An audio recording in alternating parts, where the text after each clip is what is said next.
Rain lashed against the polished casket as the funeral procession stood frozen beneath a sea of black umbrellas. The air was thick with grief and secrets.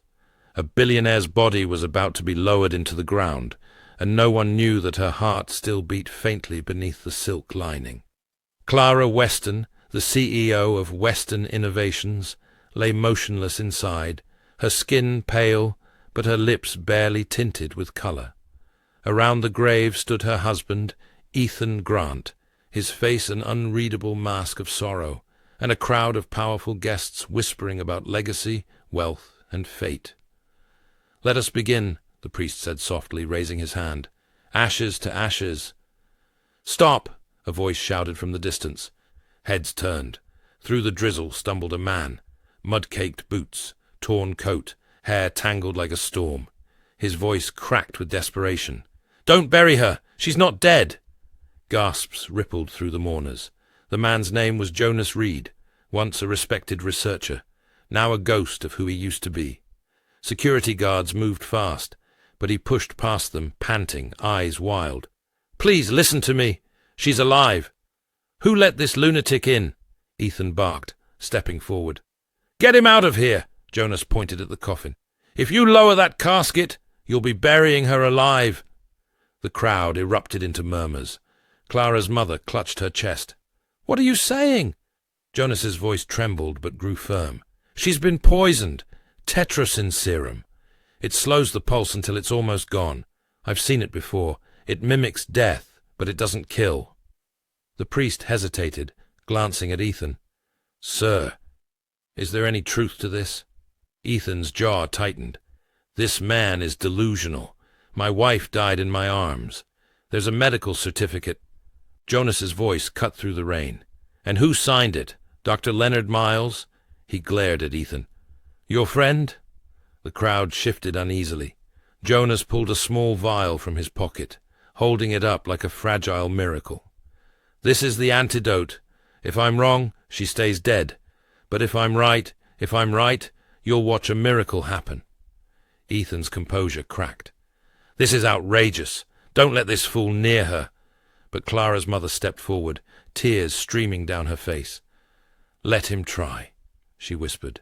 "Please, just let him try." Jonas knelt beside the casket as the guards hesitated.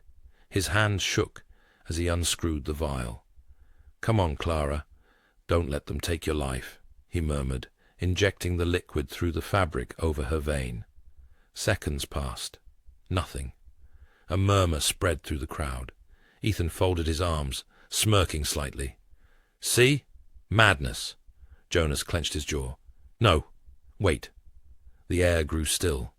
Then, faintly, a twitch, a subtle tremor in Clara's fingers. "Did you see that?" someone whispered. Jonas leaned closer. "Come on. Come back to me."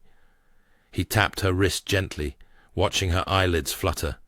The crowd gasped as her chest rose weakly, a ragged breath breaking through the silence.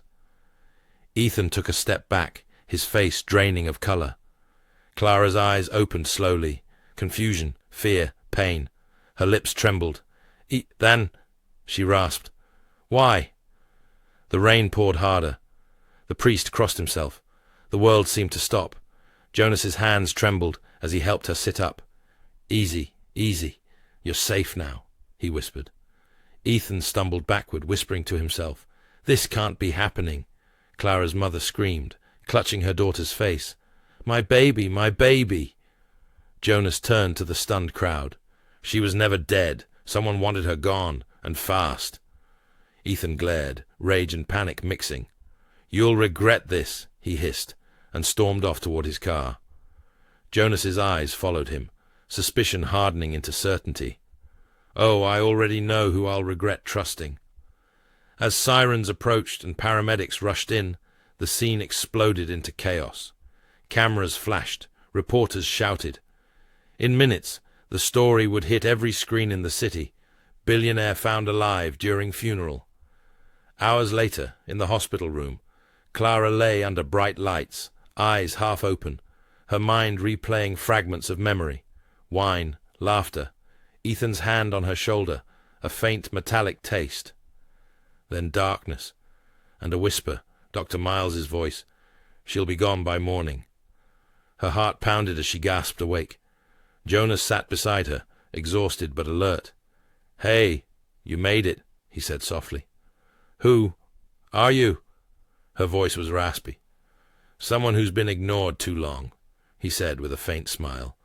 "But I wasn't about to ignore a heartbeat." Clara blinked back tears. "You saved my life." He shrugged. "You'd have done the same if you were me." She studied him. "You don't know me." "No," Jonas said, leaning back. "But I know what it's like to be buried alive by people who pretend to care." Silence filled the room, heavy but honest. He continued, "You've got enemies close, Clara. The poison wasn't random. I can help you prove it." "Why would you help me?" Jonas looked down at his rough hands. "Because I couldn't save my wife when it happened to her. The same toxin, different story. I won't lose another life to the same monster." Clara's eyes widened. "You think Ethan—" Jonas nodded grimly. "And your doctor, Miles. They planned this together." The monitor beeped steadily, echoing the sound of her returning strength. Clara turned her gaze toward the window, the city lights flickering like judgment. "Then we'll bring them down." Jonas smiled faintly. "That's the spirit. If you're still watching this, make sure to hit that subscribe button, because what happens next will shock you. The truth they uncover is darker than anyone imagined. The next morning, the news was everywhere. Screens in cafes, billboards downtown, headlines across every paper. Billionaire CEO awakens during funeral. Husband missing. Jonas stood by the hospital window, watching the chaos unfold below. Reporters crowded the gates, their microphones like weapons of curiosity. Inside, Clara sat upright now, her strength slowly returning, her eyes no longer clouded by confusion, but burning with resolve. "They're calling me the resurrected heiress," she murmured bitterly, "as if this is some kind of spectacle." Jonas turned to her. "The world loves miracles more than truth. But we're not chasing applause, Clara. We're chasing justice." She met his gaze. "And we'll find it." Just then, the door opened. Dr. Leonard Miles walked in, wearing his familiar, reassuring smile. "Clara," he said warmly, "thank heavens you're all right. I came as soon as I heard—" Her tone sliced the air. Don't come any closer." He froze, confusion flickering in his eyes. "What are you talking about?" Jonas stepped forward, his stance protective. "She remembers your voice, Doctor. The night she was poisoned." Miles' smile faltered. "That's absurd. She was already unconscious when you said, 'She'll be gone by morning.'" Clara's voice was sharp now. "Those were your words. I heard them." The doctor's face was drained of color. "Clara, you must be mistaken. You were hallucinating." Jonas grabbed a file from the bedside table. "Then explain this. I found it in the trash behind your office. Supply logs for tetrasin serum. Signed and ordered under your authorization. 2 days before she collapsed." Miles stammered. That's impossible.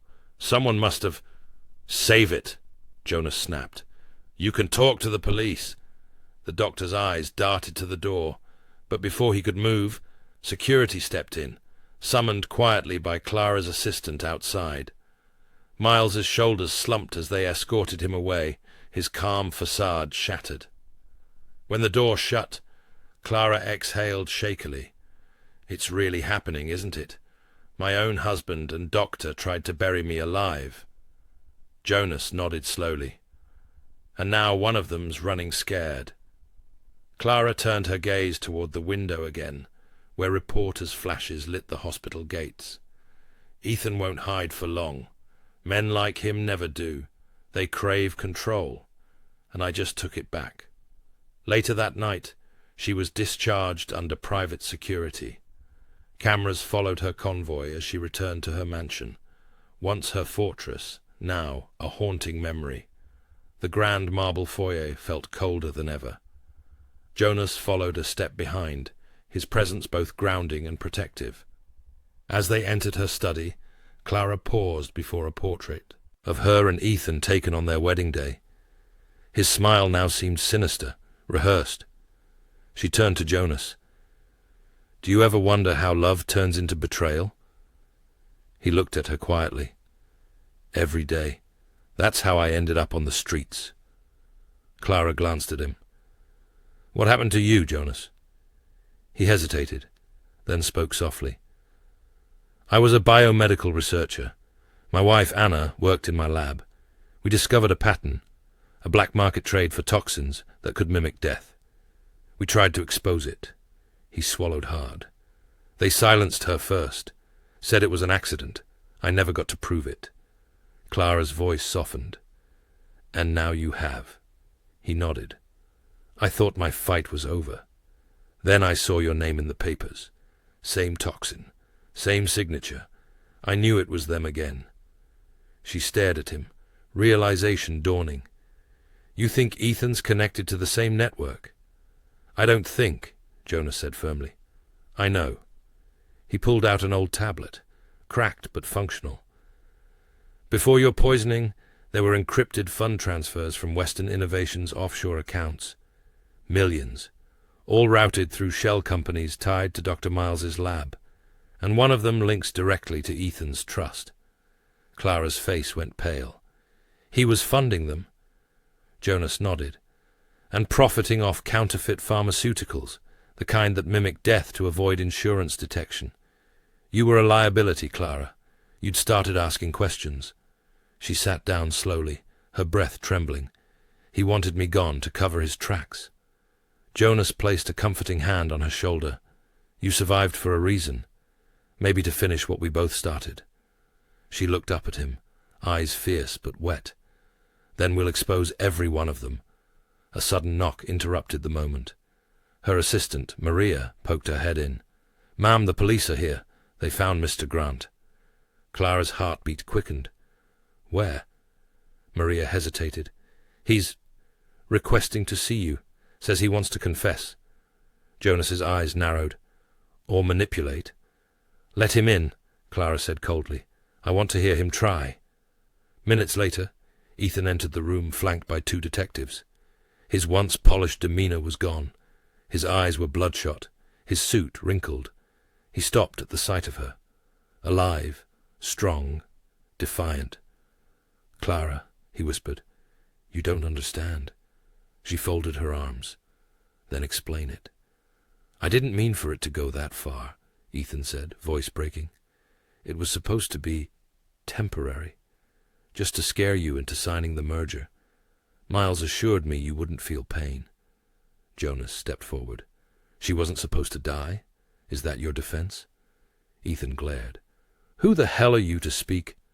"I'm the man who pulled your wife out of the grave you dug for her." Ethan flinched. "You think this makes you a hero?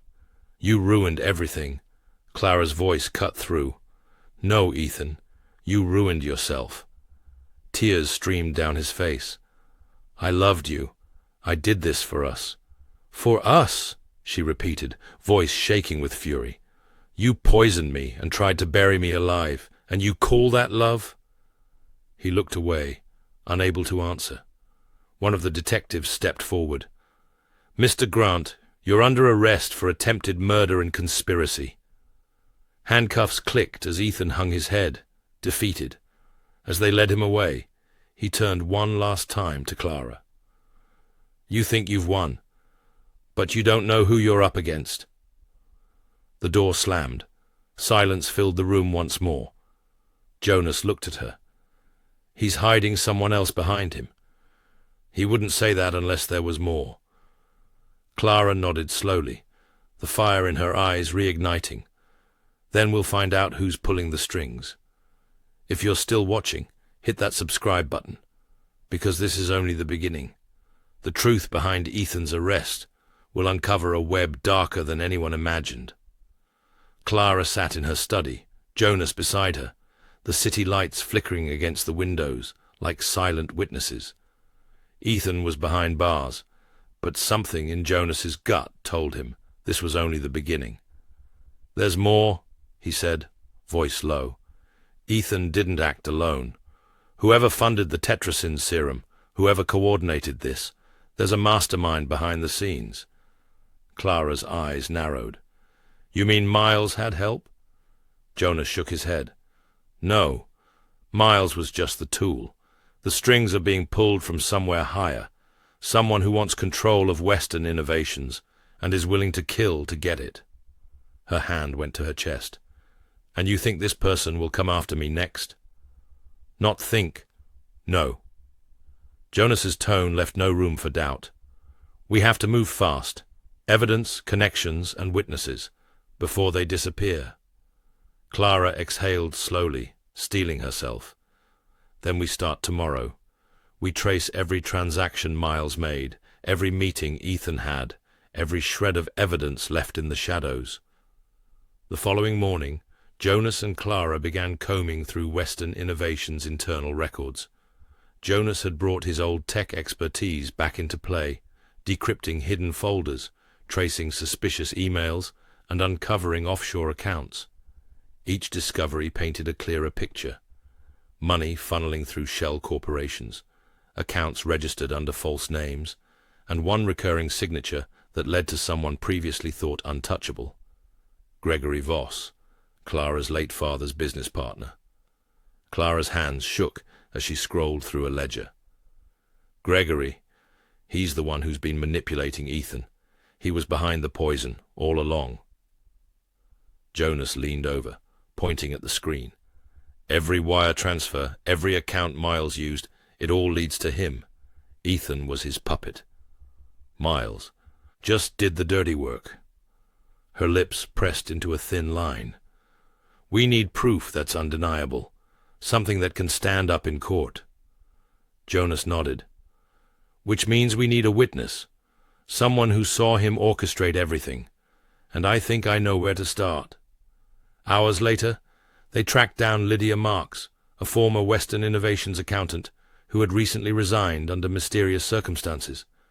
She was hesitant at first, eyes darting nervously, but Jonas explained the situation carefully. "They're trying to cover their tracks," he said. "We need the truth, Lydia. If you testify, you could prevent another tragedy like what happened to Clara."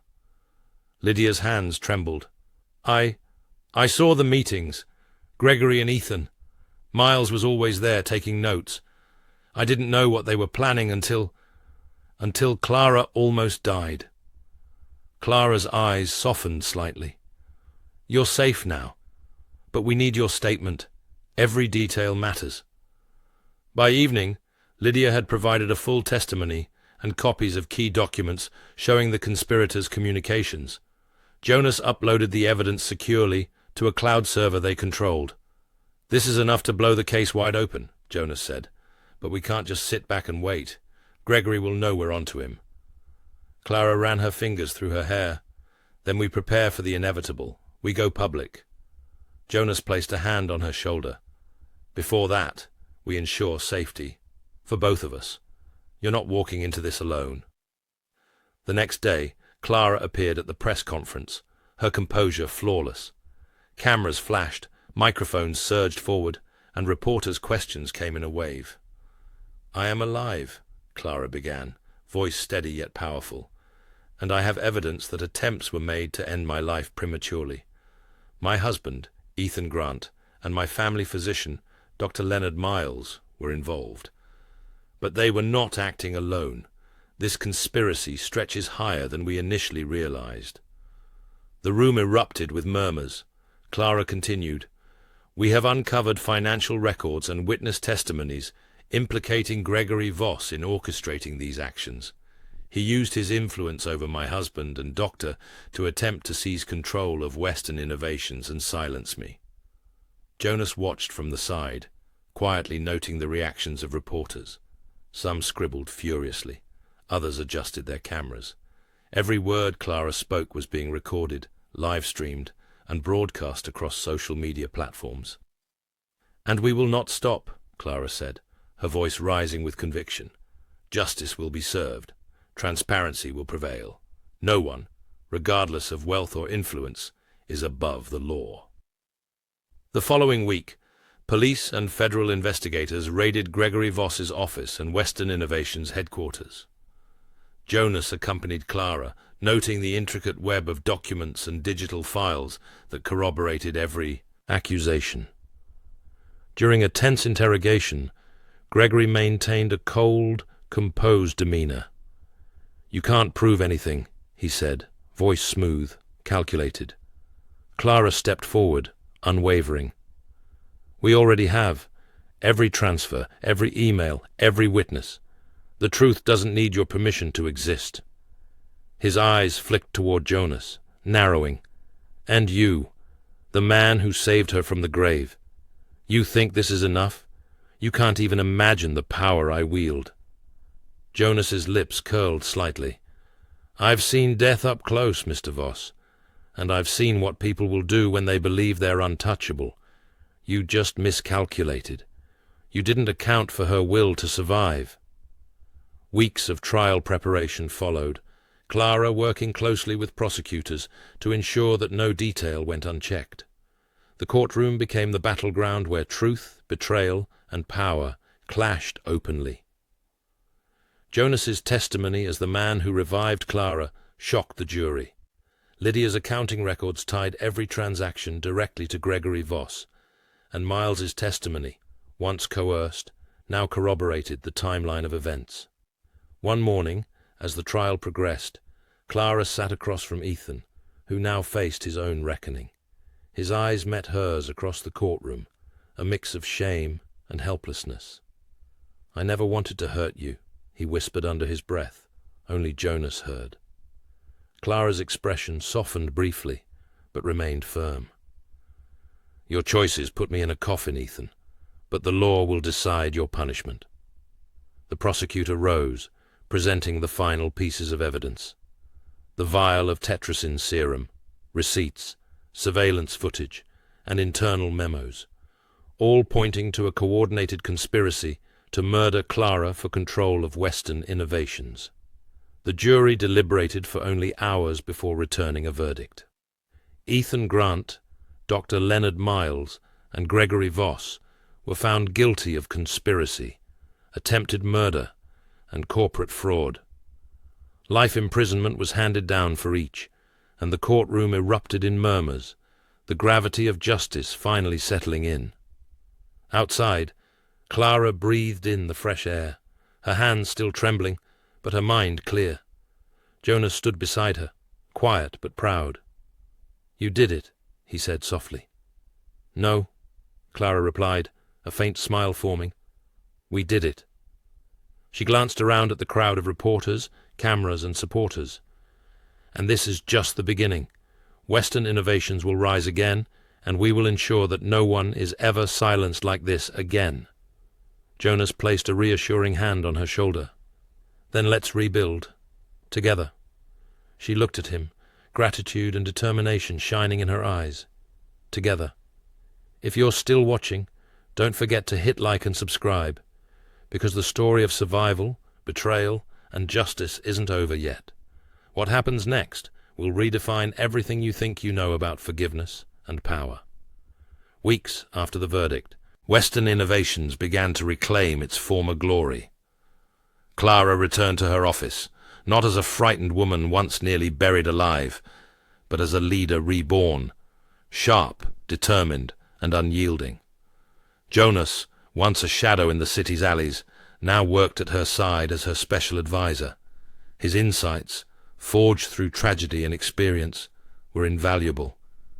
"Morning, Jonas," Clara said, entering the boardroom. The sunlight reflected off the polished table, casting streaks of gold across their faces. "Morning," he replied, smiling faintly. "Looks like the empire didn't crumble while we were busy saving it." She laughed softly. "Not entirely, but I want it to thrive on integrity now, not fear." Jonas nodded. "And you will. People believe in you because you survived the impossible. That's a power no one can steal." The office phone rang. Clara answered. On the other end was her mother, voice trembling with joy. "Clara, it's over. The city knows. They can't hide the truth anymore. You're safe." "I am," Clara said, glancing at Jonas, "and I'm going to make sure everyone else is too."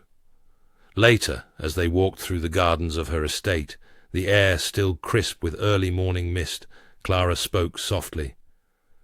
"I never thought I'd get a second chance at life, or love, but here we are." Jonas looked at her, eyes reflecting both past pain and present hope.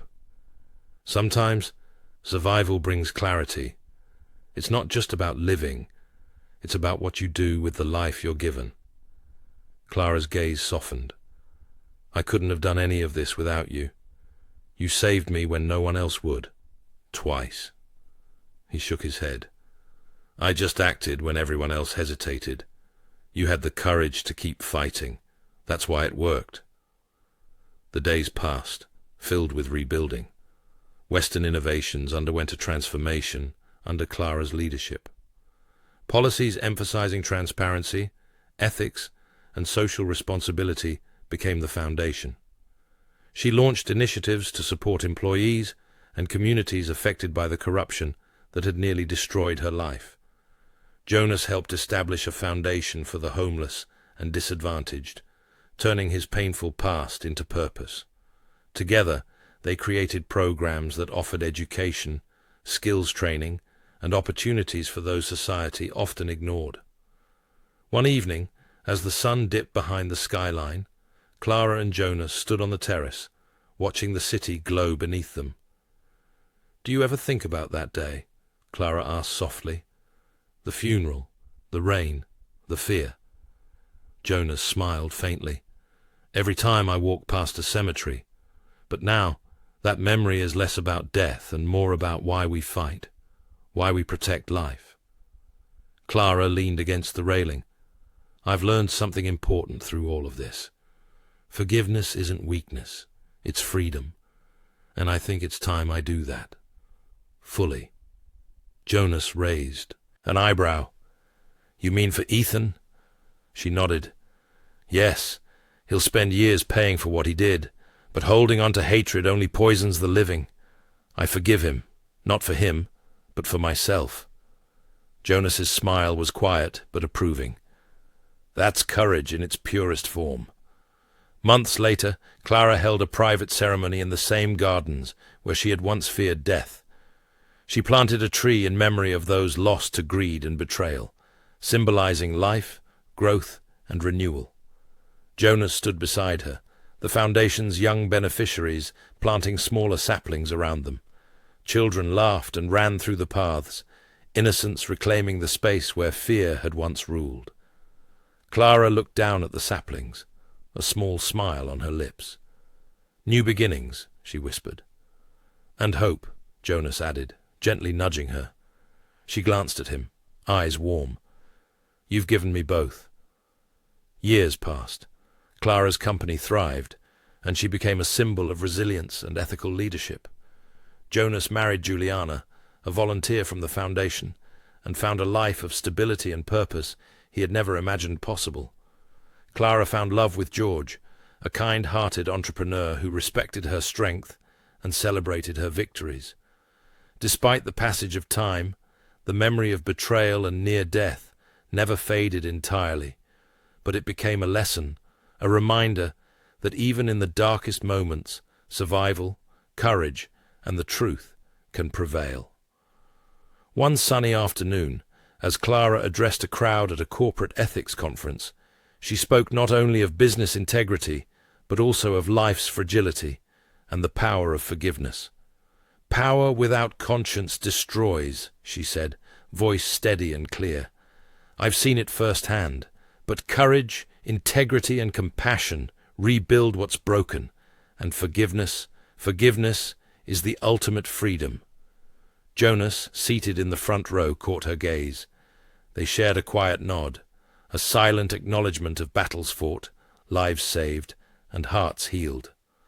Later, as the conference ended, Clara stood in a quiet courtyard, reflecting on how far she had come. She whispered to herself, From the coffin to this, I am alive, truly alive. Jonas approached, handing her a cup of coffee. To the second chances we were given, he said. She took it, smiling. To life, to hope, and to truth. They stood together, watching the horizon glow with the promise of tomorrow. And in that moment, the city, once a place of danger and deceit, felt like home, a place where the living could reclaim their destiny, where courage and love could triumph over betrayal. If you felt the power of Clara's story, her survival, courage, and ultimate forgiveness, make sure to like, comment, and subscribe. Share your thoughts below. What would you do if you were in her shoes? Because this story proves that even from the edge of death, life can be reclaimed and hope can rise. And remember, the dead don't always stay buried, and the truth always finds its way back to the light.